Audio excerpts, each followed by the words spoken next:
அனைவருக்கும் வணக்கம். நாம இந்த வீடியோ பதிவுல மிதுன ராசி மற்றும் மிதுன லக்னத்துல பிறந்தவங்களுக்கு எந்த தசை நடந்தால் நல்லா இருக்கும் அத பத்தி இந்த வீடியோ பதிவுல பார்ப்போம். மிதுன ராசியின் அதிபதி புதன் பகவான்.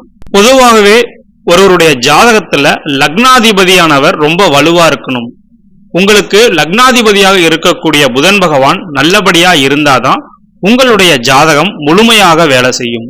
புதன் பகவானானவர் உங்களுக்கு லக்னாதிபதியாகவும் நாளுக்குடையவனாகவும் இருக்கிறார். இந்த 1-4 புதன் தசை வரும் பொழுது கண்டிப்பாக உங்களுக்கு நன்மையான பலன்கள் நடைபெறும். நீங்க மிதுன லக்னத்துல பிறந்து புதன் பகவான் உங்களுக்கு ஆட்சியாகவோ உச்சமாகவோ இருந்தார்னா அற்புதமான பலன்களை உங்களுடைய வாழ்க்கையில நடத்துவார். புதன்றவர் கல்வி தரக்கூடிய கிரகம், அறிவு தரக்கூடிய கிரகம். அந்த புதன் பகவான் வலுவா இருந்தா கண்டிப்பா பல வழிகள்ல லாப பலன்களை நீங்க சம்பாதிப்பீங்க. உங்களுடைய அறிவையும் ஆற்றலையும் சரியா உபயோகப்படுத்துவீங்க. நல்ல ஒரு டெவலப்மெண்ட் இந்த புதன் தசையில உங்களுக்கு நடந்தே தீரும். அதே போல இந்த புதன் பகவான் நீசமடையக்கூடாது, வக்ரமடையக்கூடாது, பாவர்களுடைய தொடர்பு இல்லாம இருக்கிறது ரொம்ப ரொம்ப நல்லது. அதாவது ராகுக்கு சம்பந்தமோ இல்ல சனி பார்வையோ இல்லாம புதன் பகவான் ஆட்சியாகவோ உச்சமாகவோ இருந்து குரு பகவானினுடைய பார்வை இருந்துச்சுன்னா ரொம்ப ரொம்ப விசேஷமான அமைப்பு. இந்த காலகட்டத்துல உங்களுக்கு அற்புதமான பலன்களை உங்களுடைய லக்னாதிபதியான புதன் பகவான் உங்களுக்கு வழங்குவார். அதுக்கு அடுத்தபடியா பார்த்தா சந்திர தசை உங்களுக்கு ஒரு நல்ல தசை அப்படின்னே சொல்லலாம். ஏன்னா சந்திர பகவான் உங்களுக்கு 2ஆம் அதிபதியா வராரு. 2ஆம் இடம் அப்படின்றது குடும்பஸ்தானம், தனஸ்தானம், கல்வி ஸ்தானம், வாக்குஸ்தானம் அப்படி சொல்லிக்கிட்டே போலாம். அப்படிப்பட்ட சந்திர தசை வரும் பொழுது கண்டிப்பா உங்களுக்கு அருமையான பலன்கள் நடைபெறும். அதுபோல இந்த சந்திர பகவான் தேய்பிரை சந்திரனா இருக்கக்கூடாது. சந்திர பகவான் 3, 6, 8, 12 இந்த மாதிரியான ஸ்தானங்கள்ல இல்லாம இருக்கிறது நல்லது.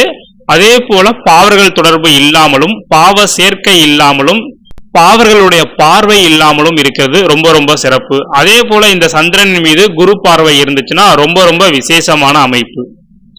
சந்திரன் கூட குரு பகவான் சேர்ந்திருந்தாலும் குரு சந்திர யோகம் ஏற்படும். இந்த மாதிரி அமைப்பு உள்ளவர்களுக்கு இந்த சந்திர தசை அற்புதமான பலன்களை அளிக்கும். அதுக்கு அடுத்தபடியா பார்த்தா குரு தசை உங்களுடைய வாழ்க்கையில ஒரு நல்ல மாற்றத்தை ஏற்படுத்தும். ஏன்னா மிதுன லக்னத்தை பொறுத்தவரை குரு பகவான் 7 மற்றும் 10 குடையவன். இந்த 7, 10 குடையவன் குரு தசை நடக்கும் பொழுது கண்டிப்பா ஒரு நல்ல பலன்களை வழங்கியே தீருவார். ஏன்னா குரு பகவான் முழுமையான சுப கிரகம், நல்ல பலன்களை தரக்கூடியவர். அவர் ஆட்சியாகவோ அல்லது உச்சமாகவோ இருந்தார்னா மிதுன லக்னத்துல பிறந்தவர்களுக்கு ரொம்ப ரொம்ப விசேஷமான அமைப்பு. உங்களுக்கு கலஸ்தரஸ்தானம், அதாவது உங்களுக்கு திருமணம், வாழ்க்கை இது எல்லாத்தையுமே ஏற்படுத்தி தரக்கூடியவர் குரு பகவான். அது மட்டும் இல்லாம உங்களுக்கு நல்ல தொழில், வாழ்க்கை இதையும் அமைச்சு தரவர் குரு பகவான். அப்படிப்பட்ட குரு பகவான் உங்களுடைய ஜாதகத்துல நல்லபடியா இருந்து அவருடைய தசாபுத்திகள் நடக்கின்ற சமயத்துல கண்டிப்பா உங்களுடைய வாழ்க்கையில அற்புதமான பலன்கள் நடைபெறும். குறிப்பா குரு பகவான் மறையாம இருக்கிறது ரொம்ப ரொம்ப நல்லது. நீசமடையாம இருக்கிறது ரொம்ப ரொம்ப சிறப்பான விஷயம். அதே போல பாவங்களுடைய தொடர்பு ஏற்படாமல் இருந்தார்னா இன்னும் அற்புதமான பலன்களை உங்களுடைய வாழ்க்கையில நடத்துவார். இந்த குருதச காலகட்டத்துல ஒரு கோடீஸ்வர யோகம் உங்களுடைய வாழ்க்கையில நடந்தே தீரும். பண பற்றாக்குறை இருக்காது, மனம் நிம்மதியா இருக்கும், வாழ்க்கை நல்லபடியாக போகும். இந்த மாதிரி தருணத்தை குரு பகவான் உங்களுடைய வாழ்க்கையில ஏற்படுத்துவார்.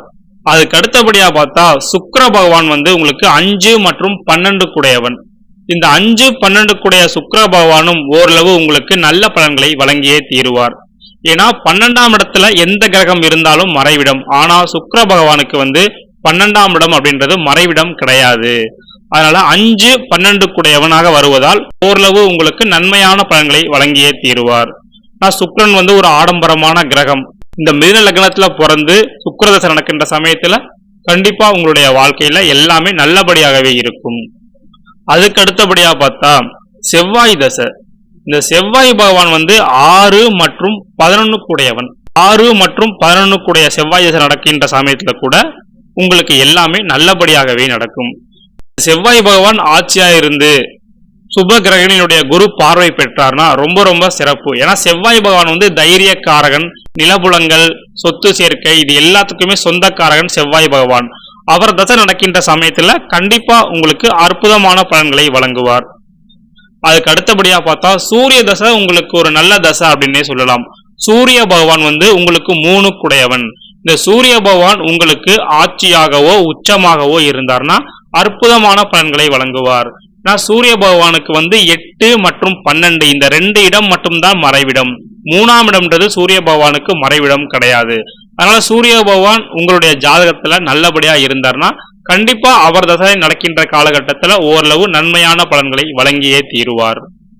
குறிப்பா சொல்ல போனா மிதுன லக்னத்துல பிறந்தவங்களுக்கு குரு தசை, சந்திர தசை, புதன் தசை, செவ்வாய் தசை, சுக்கிர தசை, சூரிய தசை இந்த மாதிரி தசைகள்ல ஏதாவது ஒரு தசை நடந்து அந்த கிரகங்கள் நல்லபடியா வலுவா இருக்கின்ற சமயத்துல கண்டிப்பாக அற்புதமான பலன்கள் உங்களுடைய வாழ்க்கையில நடந்தே தீரும்.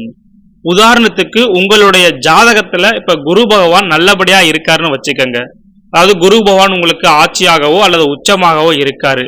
ஆனா இருந்தாலும் கூட எனக்கு அவ்வளவு பெரிய டெவலப்மெண்ட் இல்லை அப்படின்னு நீங்க சொன்னீங்கன்னா ஏதாவது ஒரு காரணங்களால குரு பகவான் பாதிக்கப்பட்டிருப்பாரு. அதாவது குரு பகவான் வக்ரம் அடைஞ்சிருப்பாரு, இல்ல சனி பகவானினுடைய பார்வை பெற்றிருப்பாரு, இல்ல ராகு கேது தொடர்பு பெற்றிருப்பாரு. இந்த மாதிரியான ஒரு காரணங்களால கூட உங்களுக்கு கிடைக்க வேண்டிய நன்மை கிடைக்காம போகலாம். அதே போல மறைந்த புதன் நிறைந்த பலனை தருவார் அப்படின்னு ஒரு பழமொழி இருக்கு. அதாவது புதன் பகவான் 3, 6, 8, 12 இந்த மாதிரியான ஸ்தானங்கள்ல இருந்தா மறைவிடம். ஆனா உங்களுடைய லக்னாதிபதியாக புதன் பகவான் வருவதால் மறையாம இருக்கிறது ரொம்ப ரொம்ப நல்லது. புதன் பகவான் நல்லபடியா இருந்தார்னா கண்டிப்பா உங்களுக்கு எல்லாமே நன்மையாகவே நடக்கும். ஒருவேளை புதன் பகவான் உங்களுக்கு ஆட்சியாகவோ உச்சமாகவோ இருந்தார்னா லக்ன பலன் உங்களுக்கு முழுமையாக கிடைக்கும். ஒருவருடைய ஜாதகத்துல லக்னாதிபதி வலுவா இருந்தாதான் மற்ற கிரகங்கள் எல்லாம் சரியான முறையில வேலை செய்யும். அந்த அடிப்படையில உங்களுக்கு லக்னாதிபதியாக வரக்கூடிய புதன் பகவான் நல்லபடியா இருந்தார்னா கண்டிப்பா எல்லாமே உங்களுக்கு நன்மையான பலன்கள் கிடைத்தே தீரும். அதுக்கு அடுத்தபடியா பார்த்தா செவ்வாய் பகவான் உங்களுக்கு 6, 11 கூடையவரா வராரு. அவர் உச்சம் பெறாமல் இருப்பது ரொம்ப ரொம்ப சிறப்பு. ஏன்னா செவ்வாய் பகவான் எங்க உச்சம் பெறுவார்னு பார்த்தா மகர ராசி.